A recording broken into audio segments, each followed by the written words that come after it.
When you retire, you may get a chance to go to football heaven. This is football heaven.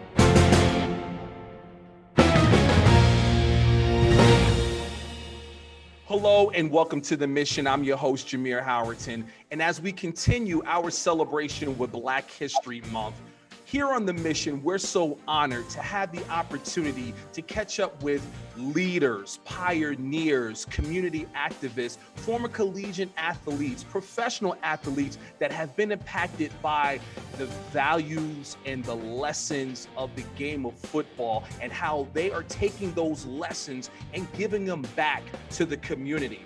Well, guys, today, as I always say, we have a special show for you.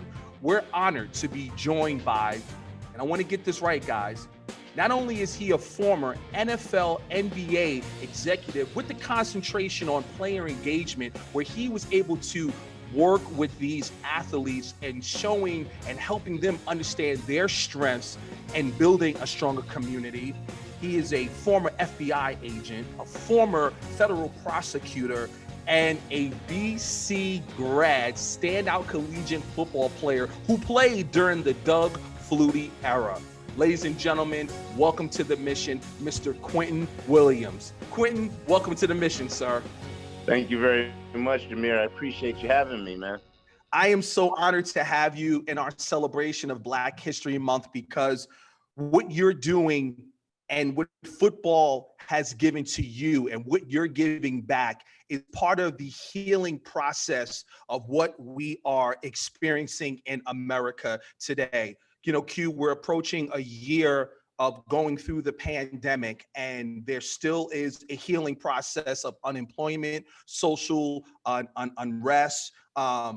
Everything is up: addiction, childhood obesity, suicide. But what you're doing as CEO and founder of D2C, dedication to community, is outstanding. And before we tap into that, we got to go back. I want to really paint this picture for our viewers and listeners to truly understand what you're doing. But let's go back to the 80s, growing up in Yonkers, New York.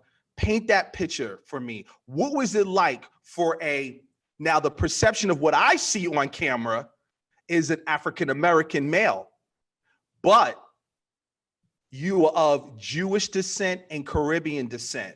So to the naked eye, we see a Black man, but behind the doors, we don't really know, because we know that you are of Jewish descent and Caribbean descent.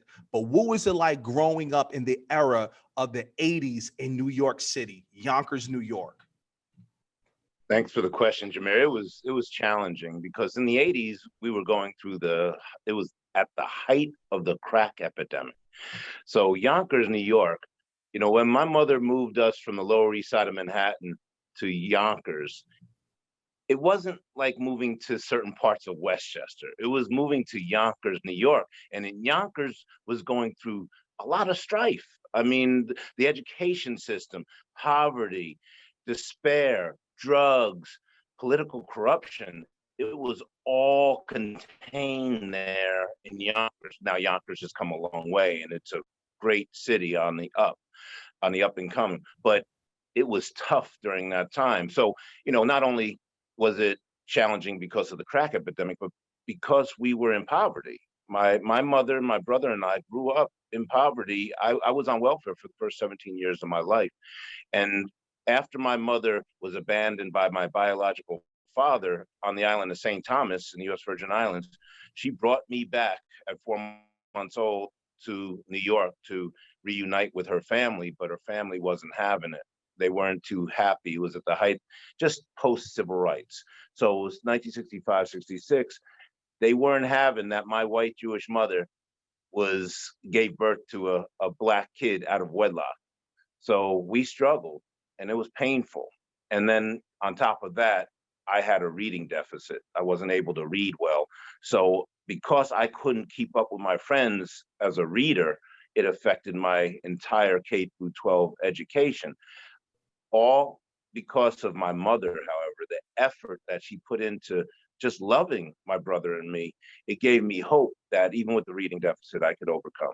So it was, to answer your question, it was pretty challenging to get through that. And then, of course, the bullying because of having a white mother living in a black neighborhood. So getting it from all parties, every cultural group, they looked at me and my brother as, we're an anomaly because we're black, but we have a white mother, so it doesn't fit in the neighborhood. And that caused both my brother and I to work out. So it started with me. I started to work out to build up my body so I wouldn't be bullied. And I wanted to protect my mother's honor because she was being, they were castigating her for having a black kid in a black neighborhood.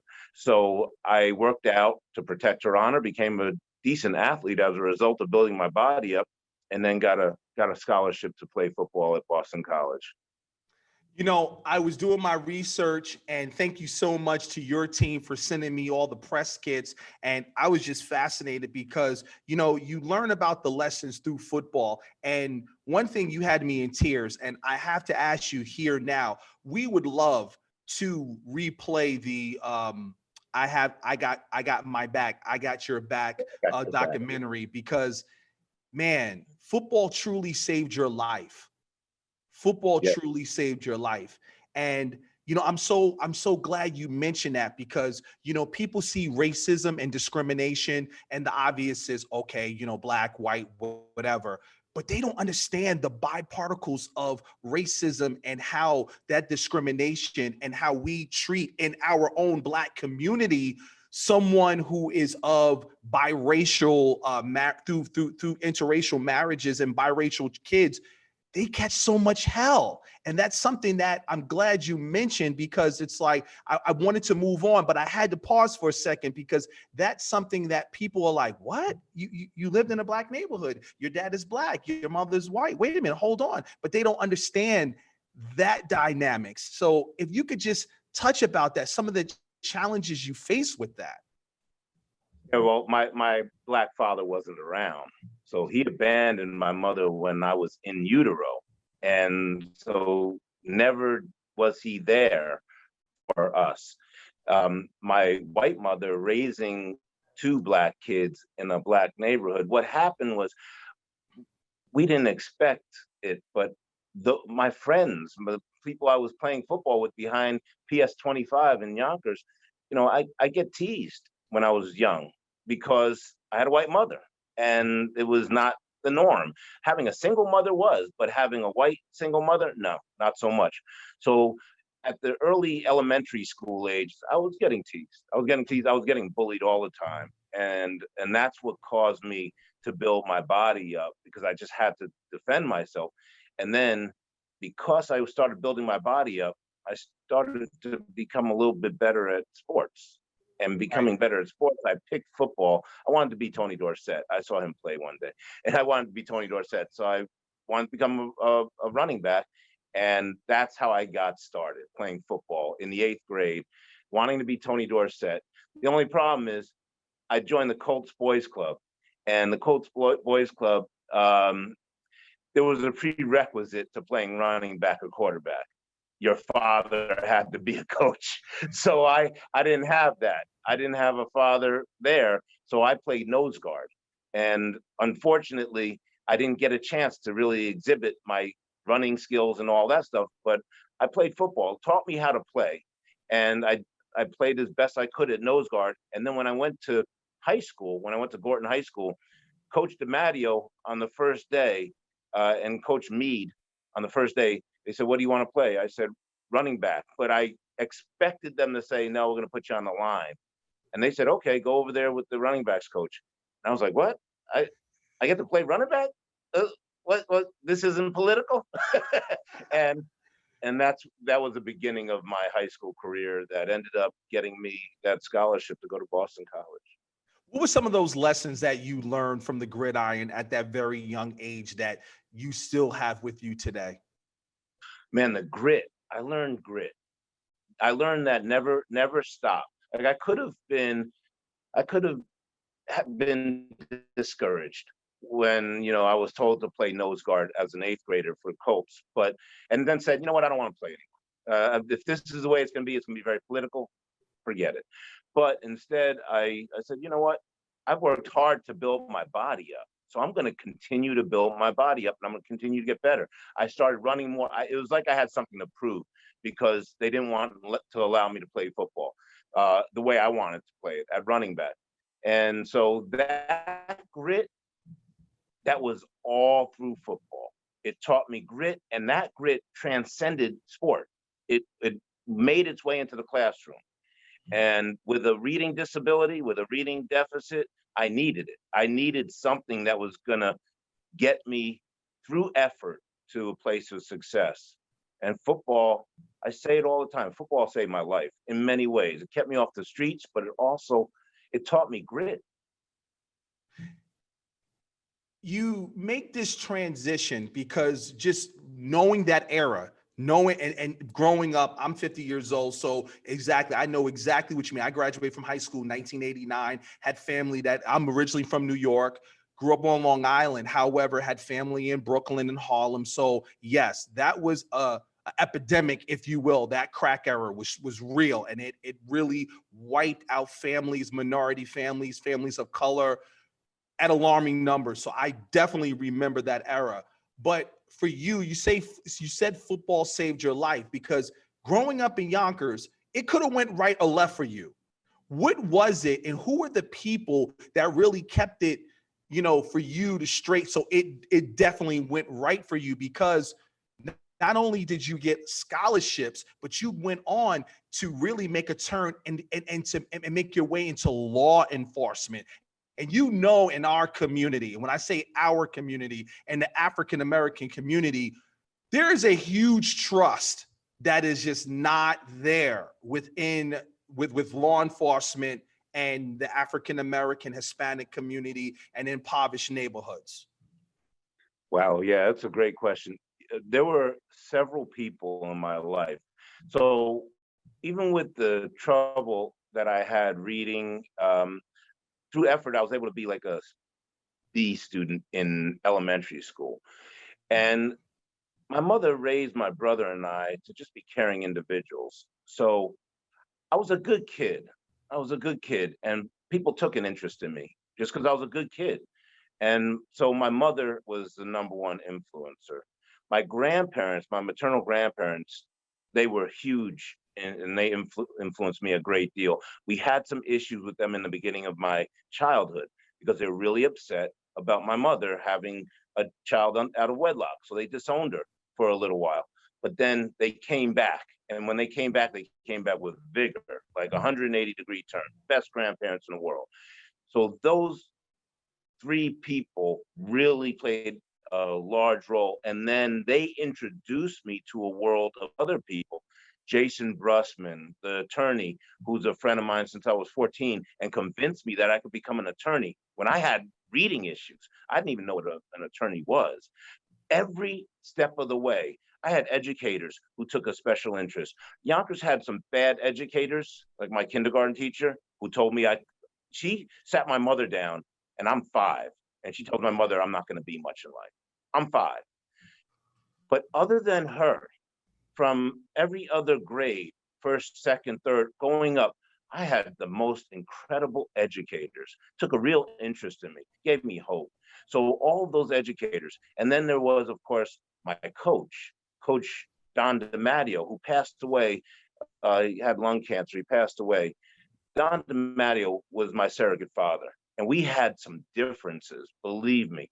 There was a time when we didn't talk for 10 years after I graduated from college, because we just had differences. I thought certain things of him. And then when he came down with cancer, we just buried the hatchet. And I mean, I recognize our relationship for what it was. He was like a surrogate father, and incredible influence. I loved him so much. His son is now the coach in Yonkers, and they're family to me. Don DiMatteo gave me my shot. He gave me my shot. I really want to dive into that, because the documentary that we will share really goes into your relationship with Don DiMatteo, and he's Don DiMatteo Jr., correct? Q? Well, Dan DiMatteo is his son who's doing it. There is a Don DiMatteo Jr. who's an assistant principal in Yonkers. They're all Yonkers folk. But Don DiMatteo Sr. was my coach, and he's a legend in Yonkers. Yeah. Right. Now, they almost lost their program. Tell us about that and how you were instrumental in bringing it, because it blew my mind. Because I watched it and I was like, wait. Am I seeing this right? So it was amazing. Well, I wouldn't say I was instrumental. I was behind the scenes, just being supportive and trying to help and doing what I could. And I'm a part of the program. I'm part of the city. I'm helping in every way I possibly can. The real heroes here are the superintendent, the mayor, the commissioner of police, the PBA president, Keith Olson. Oh my God, boots on the ground, and Dan DiMatteo. So at some point, they were going to get rid of football in Yonkers, high school football. Now, I know if you get rid of high school football in Yonkers, you're releasing 300 kids to the street, basically. There were 8 schools. Maybe it's 400 kids. So what's going to happen with those kids? Well, we know. We know what's going to happen. And that's not a good thing for anybody. So instead of getting rid of the eight schools because of budget cuts, they decided that the compromise was to combine those 8 schools into 2 schools. Football teams. And those football teams, here's where the brilliance came in. They decided that they were going to align the 2 football teams with first responders. One football team was going to be named the Yonkers Force and one named the Yonkers Brave. And they were going to get those first responders behind those teams and start the rebuilding process, rebuilding the city through that relationship between law enforcement and the community. Now, fire people, they're loved by the community, so there's no real tension there. Everybody loves fire people. However, with law enforcement, it's the almost the polar opposite with some communities. So this was a great opportunity to get law enforcement and the community, the greater community at large, the ones that they serve, together as one community to rebuild Yonkers in the image of God, what God wants. That's amazing.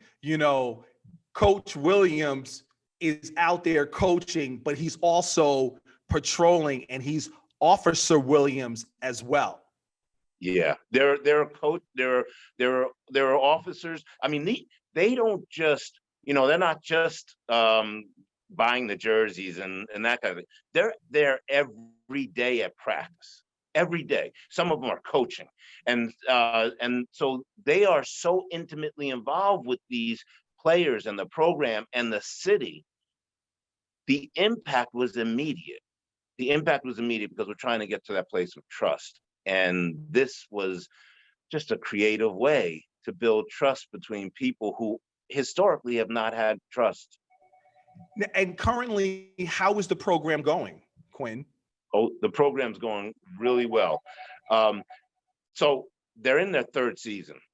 And in the 3rd season, they've had nothing but success. And excuse me with the phone. They've had nothing but success. They've actually had their first night game.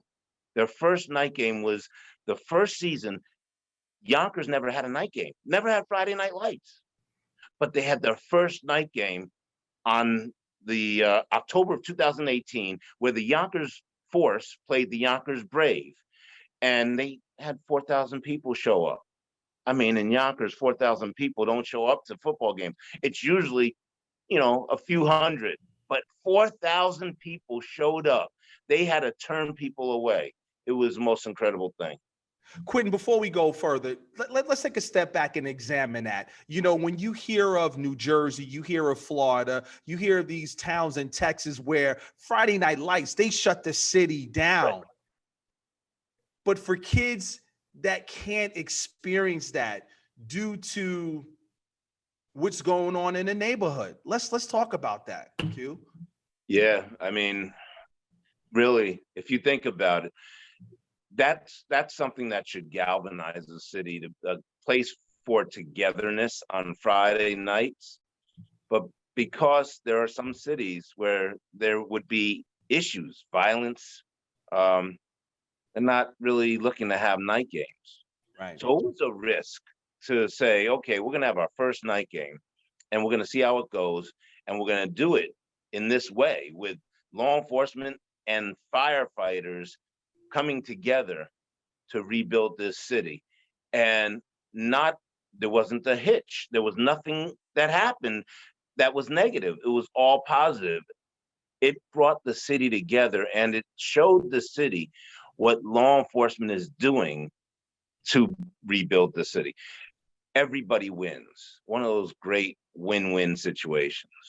That's amazing. And I know you're modest, Q, and I love it. And you're right. But I know just the information that I'm reading and just learning about, you had a lot to do with it. And I love your modesty and I love your humility, because it's not about you. It's about being a part of the process and a part of the healing process and a part of the solution.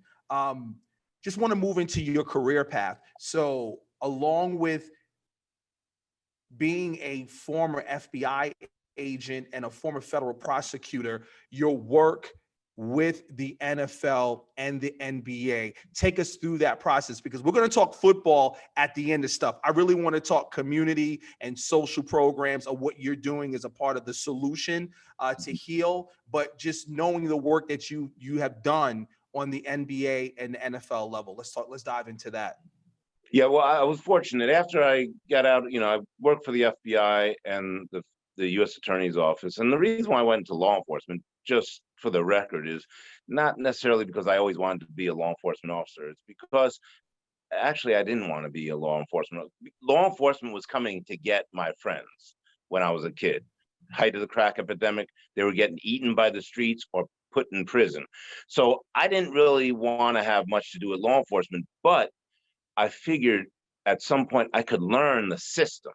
I wanted to learn the system from the inside out, and then perhaps at some point now I could help to make changes. And so that's why I became a law enforcement officer. It was a way to serve, but I ultimately wanted to serve in a much more broader way by helping the community. And then I had this opportunity because of my connection in the FBI to go to work for the NFL. They were looking for somebody who could help to create and then communicate. Really, the communication of policy, off-field policy, was a big deal. So they asked me if I would be able to do that, and I willingly said yes. And so and a lot of it had to do with what was happening in Dallas, Texas at the time with the White House and some of the issues down there. So they needed somebody to really communicate with players. And that's what I did. I helped to create some policies by giving them the feedback from the field, but then communicating them to everyone from the owners on down to the players. And this was when we didn't have a violence policy.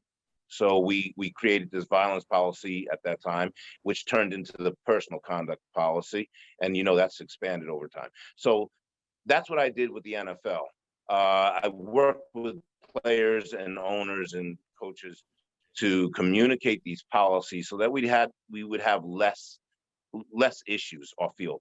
And then I was recruited by the Jacksonville Jaguars. And I went down there to work in player engagement. It was player programs, then was player development. But one condition I had was I wanted to learn the business. And they said they would help me to learn the business and that I could learn the CBA and start to negotiate contracts. And I did that as well as work with player administration issues. And then I was recruited by the NBA, and the NBA was starting up the D League. And the D League is now the G League. And we started in the Southeast. And Charleston, South Carolina was the city they offered me. And we had a great time there. I mean, it was actually the flagship was Charleston. They had an ESPN series called Down Low Life in the D League. Alex English was my coach. And it was just a wonderful experience. But Jameer, they say in sports, you are nobody until somebody fires you. And that's what they did. They got me. They fired me. They fired about 5 of the presidents of the D-League teams. My friend Chris Palmer, who is a coach with Cleveland, as you know, Yep. he's the one who told me. He's the one who told me about that. That you are nobody until somebody fired you. But he's a coach, so he's waiting to get fired all the time. And so when I was fired by the NBA, I just started to build my own companies, a media company that I had already started, a law firm, consulting practice, and this not-for-profit dedication to community, which is absolutely my calling. And by the way, dedication to community works with the NBA, so it's like full circle. You never burn a bridge. You always build relationships. And although it might not have worked out as a president of the North Charleston Low Gators, we still work together, the NBA and the teams like the Miami Heat. We work together very, very intimately. You're absolutely right. I was always told by my mentor, you haven't built a career until you gotten fired. And I was like, what are you talking about? Like, what? Like, I don't want to be fired. Like, no. It could be another regime comes in and things just happen, have a way of happening. But it's when you get knocked down, is how you pick yourself up and move on. My wife and I and my daughter, well, I can't allow my daughter to watch because of the foul language. We saw a half of an episode, and I said, baby girl, I'm sorry you can't watch this, but my wife and I are so fixated on Last Chance U. And when it hit me when you brought up how you were a part of and instrumental in part of the player policies and the conduct policies in your career. And while you were playing at Boston College, you dealt with those transition kids that came from the JUCO college, the Last Chance U kids, if you will. What was that like for you? I mean, have you seen the show Last Chance U by chance? I saw, I think 1 or 2 episodes. I'm not steeped in it, but I saw 1 or 2. Yeah, I mean, when you have folks who are coming from, I had one of my roommates, Trevor Gordon, was a JUCO All-American basketball player. He played at BC. And yeah, I had a lot of folks at Gorton High School who went to JUCOs, Westchester County Community College, to play football. And not many get to play beyond 1 year, let alone 2 years, let alone get an opportunity to transfer to Division I at the time. But they have so much talent. Right. Like, they are much more talented than I ever was. I was just all through effort. But these cats, they have natural talent. And for some reason, because of academics or because of, injury, or maybe they're just not as they're not as committed as they should be, making it to practice on time and stuff. They never get to that next level. And so we think about, I have a friend, Steve Israel, who played in the league for 10 years. He always says, that out of 100%, 70% of the best football players in the world are on the street, like not playing. Like 30% of the folks are the ones you see in the NFL. There are some folks that are so talented, but because they couldn't get through the academics of college, or they were, having some personal issues or whatever it was, they're not playing. And it's true. It's true. Wow. So that's when you talk about Last Chance U. Yeah, some people don't even get that last chance. It's I'm fortunate I got one chance, and was able to take advantage of it because of my mother. And what you're doing with that chance in D2C is amazing. And let's dive into that, because we spoke earlier about the trust issues in the minority communities. But what you're doing with D2C and your background in law enforcement, you're actually catching it like right before. And those young cadets who are coming in, you're starting that communication and that healing process right away. Absolutely. And we're doing it at every level. But yes, at the academies, we are helping to train and facilitate these calls to action for the new recruits. And this is really important, because a lot of it's about culture. How do we serve our communities? Not how do we police our communities? It's all about service. We have to get to that point where we understand that the relationships we have are the direct result of the culture that's created. And if we have a culture of policing instead of serving, it's going to show. It's going to show with the disconnect, with the distrust. So we talk about how to get to that place of trust, healing, and reconciliation through the relationship building process. This is not rocket science. Like I'm not that guy who's going to go to engineering school. Everything has to be really simple and practical for me to absorb it. And I've learned from the best. My mother is the absolute best at creating relationships. She's taught me out of the womb 55 years ago. So what we teach is how do you create those relationships in life, not just police community relationships, but how do we put people together so that there's trust, healing, reconciliation, so that we get to that place of togetherness, connectedness, harmony, instead of divisiveness. I have to ask you this because as a Black man, yes, I've been sweated by the cops before. Some of the times, majority of the time, it's been profiling, and it's kind of like it comes with the territory. But when I was reading about your history, it blew me away that Quentin Williams, as an FBI agent, was racially profiled. An FBI agent. Can you tell us about that story, if you don't mind sharing? Sure. So I was in, and I have it in my book. I have a book called How Not to Get Killed by the Police. Well, that's what, yeah, great segue. Yeah, yes, unpack it, because Right. yeah, 2015, you wrote that book. Yep. And I wrote that book because I wanted to save my son's life. I just wanted to teach him how to build relationships. And now I have a daughter too. So 8 and 6 year olds, I am doing whatever possible to teach them about how to build relationships. And when I was in Newport, Rhode Island on vacation, as a young FBI agent, I was approached by the police as I was walking to a party, and they told me I was under arrest. They cuffed me. They put me in the back of a patrol car, and I didn't know why. And they finally told me that the reason was because earlier in that day, allegedly, a Black guy put a gun to the chest of a white guy and threatened him. And so it wasn't me. I wasn't even in the state when that happened. I was actually in my office in Bridgeport, Connecticut at the time when that alleged act occurred. But because, hey, Jameer, I say this to my law enforcement brethren, there aren't many people who look like me in Newport, Rhode Island. And I had a 9mm on me. They found that out later. So they stopped me because, hey, a Black guy's walking across the street. Let's call him over. Let's see, where he's going, what he's doing. And then within seconds, they have me in cuffs. And then they find out I have a 9mm, and they're like, yo, we got our guy. I mean, I have to admit, I might have said the same thing if I were in their shoes.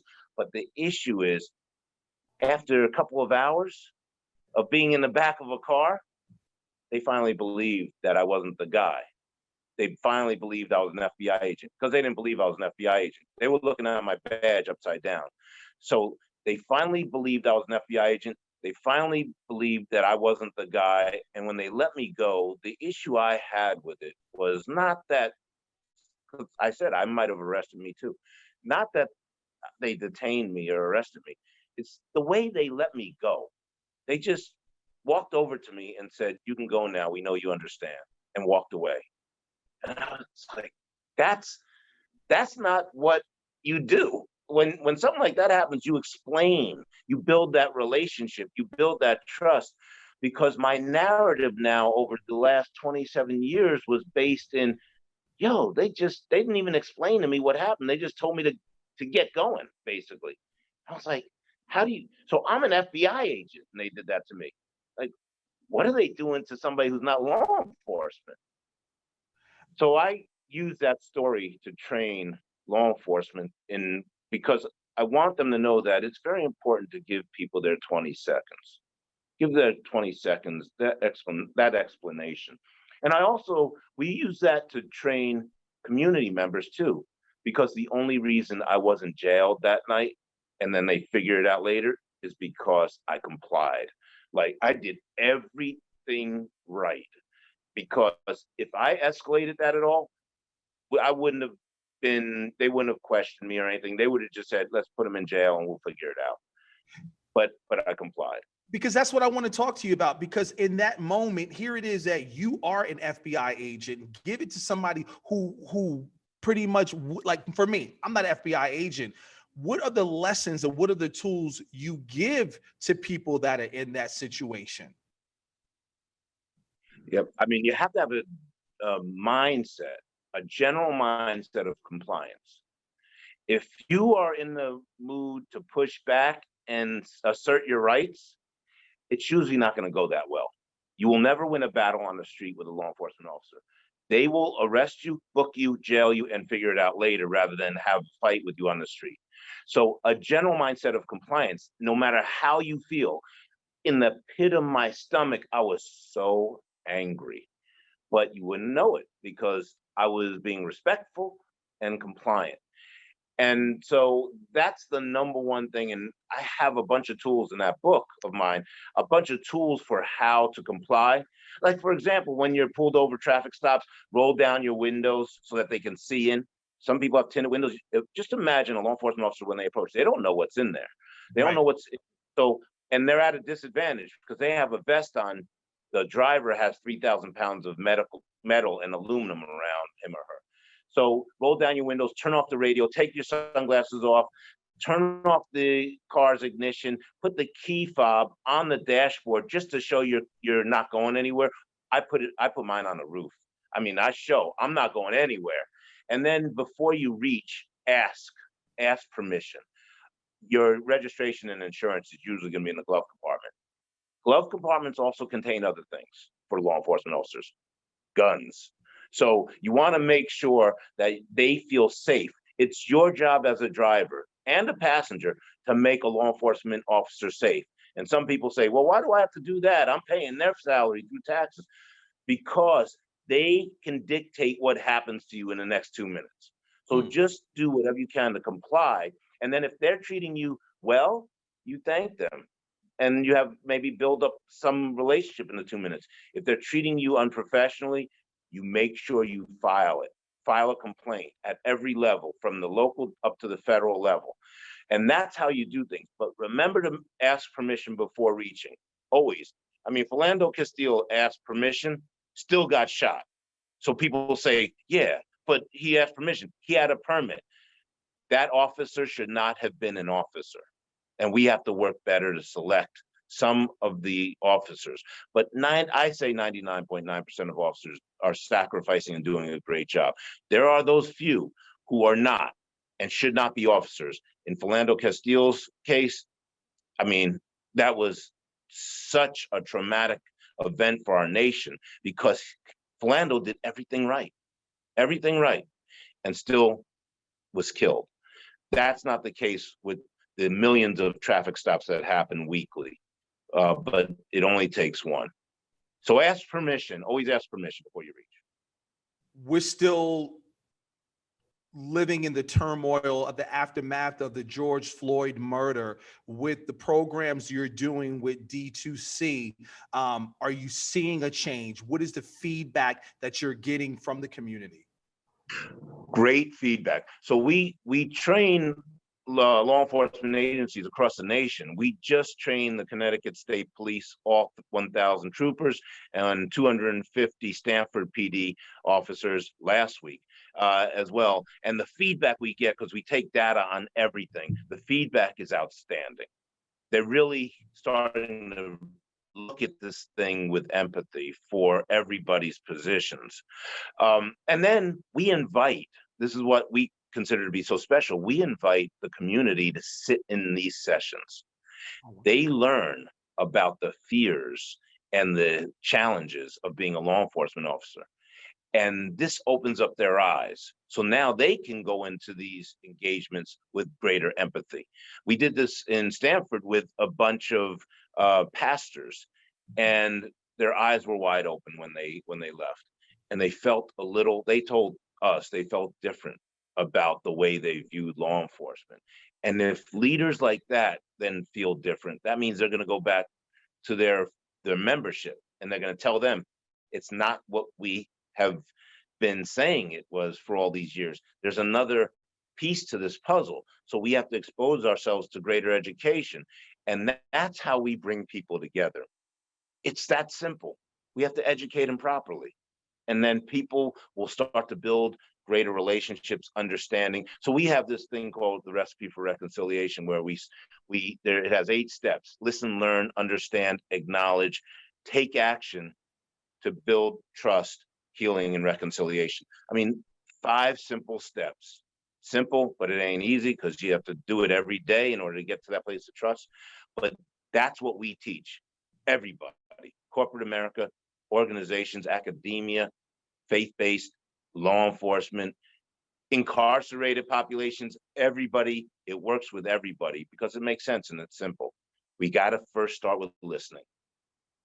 I know here at the Pro Football Hall of Fame, we can't wait to team up with you because we've been a part of Huddle Up America, where we've had the opportunity to bring our gold jackets to the forefront and work with law enforcement, members of the NFL, members of the community, and the kids, big brothers, big sisters of America, and having town hall meetings where we're trying to have a solution-based conversation, start that conversation. But you're actually in the process of implementing programs, and they're flourishing. So kudos to you, sir.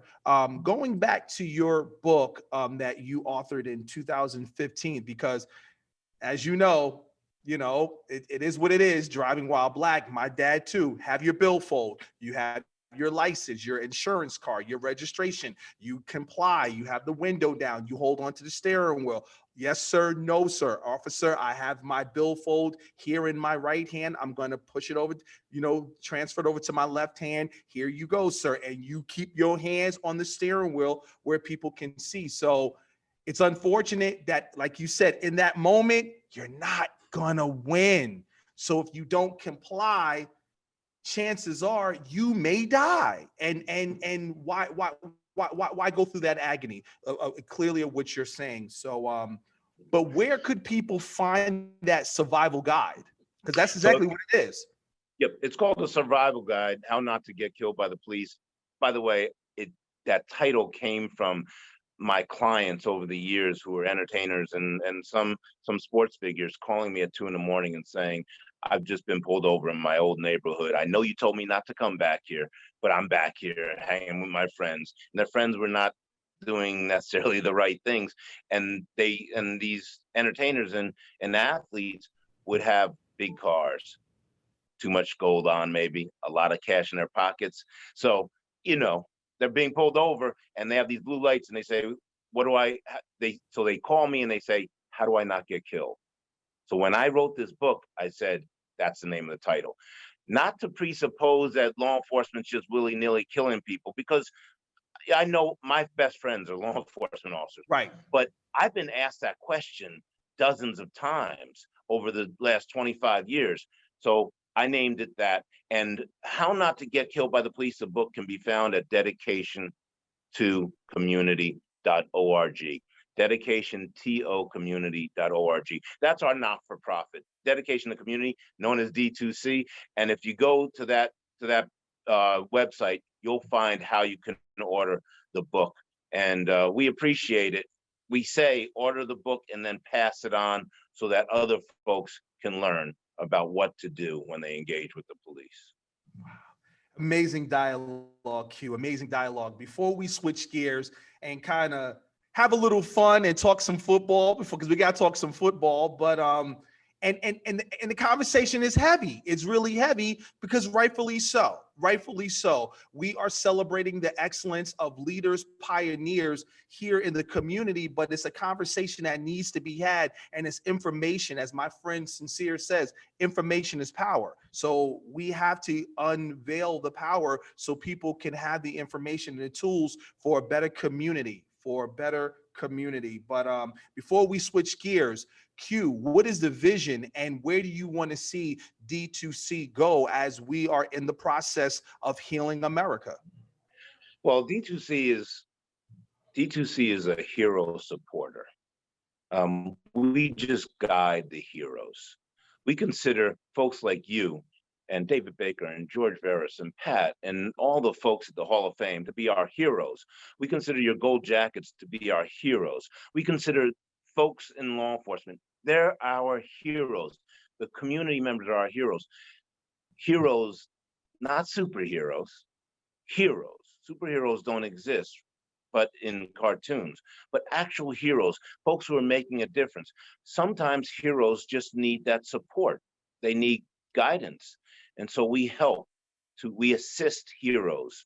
We help to guide. And that's what we want to do.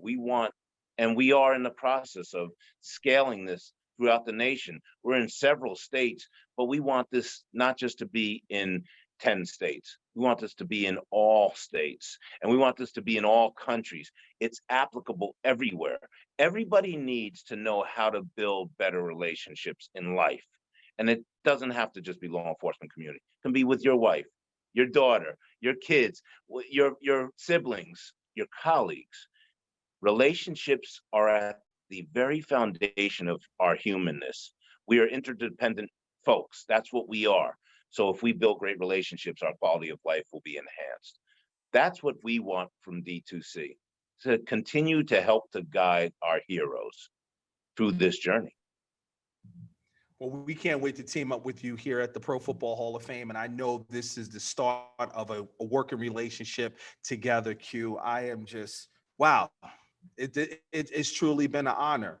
But before I let you go, we got to talk BC college ball. We got to talk BC ball, man. What was it like, playing in the likes of Doug Flutie, before there was a Russell Wilson, before where there was these little shifty quarterbacks, there was Doug Flutie. What was that like, playing with Doug and being in the locker room and being a part of that whole championship, just that mindset when I say championship. Yeah. Doug was, in my opinion, the best college player ever to play the game. I've never seen anybody like him.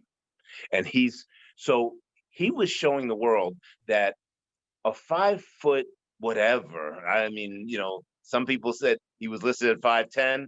I'll show you photos of Doug and me next to each other. I'm 5'10" and 7/8. I say I'm 6'1", but I'm 5'10" and 7/8.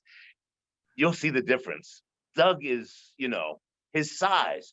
And so he showed the world that you could be the best player in the world at that level. And size will mean nothing. And he played with eyes in the back of his head. I could swear the stuff he would do, he had to have this instinct that it was like he had eyes in the back of his head. And just amazing. It was by no mistake that he won the Heisman. He's just an incredible player. And he's also an incredible athlete. Like, he was very, very shifty, very quick. He may have run a 4.7 or 4.65. He wasn't like a 4.2 or 4.3, but he was shifty. And then his instincts, and he had a decent arm too.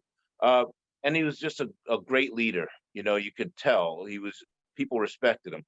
A special person, but he had a supporting cast of great players: Troy Stratford, Kelvin Martin, Brian Brennan, Tommy Waddle. Our linemen, a lot of them went to the pros, the Wydell brothers, and you name it, great tight ends. It was an incredible conglomeration of a team, overachievers. Like, BC doesn't get 5 stars. Maybe once in a while we'll get a 4-star. We didn't even have stars back then.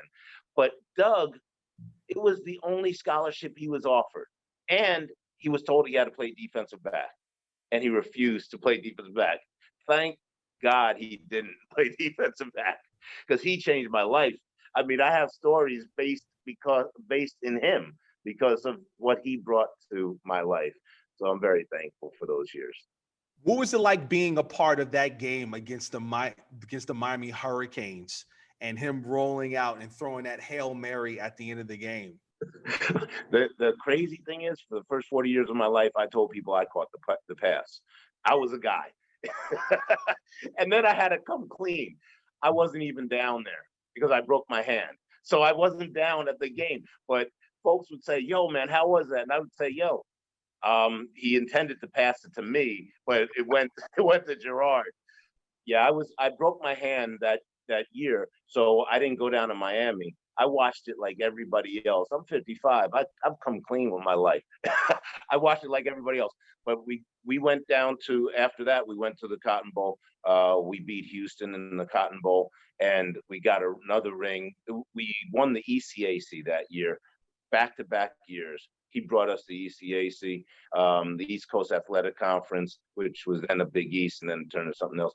And so I've had the opportunity to win 2 rings, 2 championships with Doug at the helm, and couldn't be more thankful. Quick, funny story. So about a month ago, we're training the Aurora, Ohio Police Department, and my buddies who are facilitating with me, they say, we got a special guest at dinner tonight with us who's going to join us. And I said, who? They said, Bernie Kosar is coming tonight. And I was like, I haven't seen Bernie in so many years. Last time I saw him was when he was in his last year at Miami with the Miami Dolphins. And so we sat there, and to Bernie's credit, as painful as that Miami game was, because he threw for like almost 500 yards. Right. He holds no problem. He has no problems with it because he won a Super Bowl with the Dallas Cowboys. So he still got a ring. He got the big ring. So it was a great. But you know as well as I do, these guys in the NFL, they take Saturdays very, very extremely serious. And you've seen come Monday morning, you're like, why are you wearing that Boston College sweatshirt? Oh man, it was the bet. It's like you see it. Guys, they hold true to their alma maters. Yes, they do. And he's Miami. He's a Miami guy, but he's also a Cleveland guy.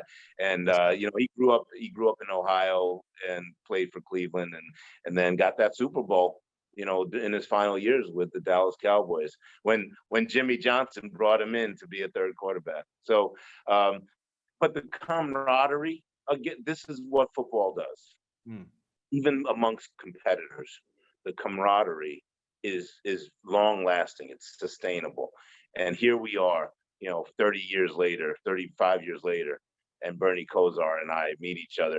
I remind him of a bad day, but I also remind him of what's great about that game of football. Well, Q, we want to thank you so much for joining us right here on The Mission. And like I said, we can't wait to further and strengthen our relationship between D2C and the Pro Football Hall of Fame. Ladies and gentlemen, Mr. Quentin Williams. Thank you very much.